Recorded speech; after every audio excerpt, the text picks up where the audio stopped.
Hello everyone, welcome to my channel. আজকে কিন্তু আপনাদের জন্য আমি গার্লিক ব্রেডের রেসিপি নিয়ে চলে এসেছি। এর জন্যই আমি প্রথমে নিয়ে নিয়েছি একটা মাল্টিগ্রেন ব্রেড। এই ব্রেডটাকে আমি পিসেস করে কেটে নিচ্ছি। এরপরে আমি নিয়ে নিয়েছি grated garlic, chilli flakes, oregano আর বাটার। ব্রেডটা কিন্তু আমার স্লাইস করে কাটা হয়ে গেছে, আমি মনের মতো শেপ করে কেটে নিয়েছি।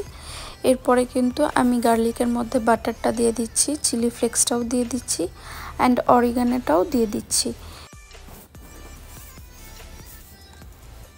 এই সব কিছু দিয়ে দেওয়ার পর আমি এটা ভালো করে একটা স্পুনের সাহায্যে মিক্স করে নিচ্ছি। এর মধ্যে কিন্তু কোনো সল্ট লাগবে না, কারণ এটার মধ্যে অলরেডি এই বাটারের মধ্যে সল্ট রয়েছে। এরপরে আমি এই ব্রেডের পিসেসের মধ্যে কিন্তু এপিট ওপিট করে ভালোভাবে এই বাটারের মিক্সচারটা আমি লাগিয়ে দেব।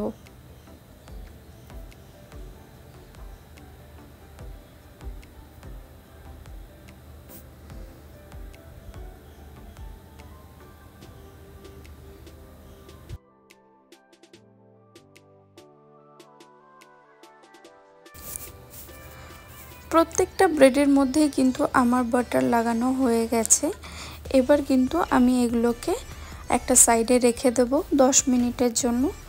এরপরে আমি একটা ফ্রাইং প্যান নিয়ে নিচ্ছি। প্রথমে এটাকে হিট করে নেব, তারপরে এটাকে একদম লো হিটে করে দেব। এরপরে একটা একটা করে আমি ব্রেড কিন্তু এর মধ্যে দিয়ে দিচ্ছি ফ্রাইং প্যানের মধ্যে। এই পুরো কুকিংটা কিন্তু লো হিটে করতে হবে। লো হিটে কিন্তু কুকিংটা করলে এই জিনিসটার মধ্যে ভালোভাবে মুচমুচে হবে আর খেতে কিন্তু দারুণ হবে, আর জিনিসটা পুড়বেও না। এভাবে আমি উল্টে দিলাম, তাহলে কিন্তু আমার হয়ে গেছে গার্লিক ব্রেড। আপনারা আমাকে কমেন্ট করে জানান কেমন লাগলো। Thank you.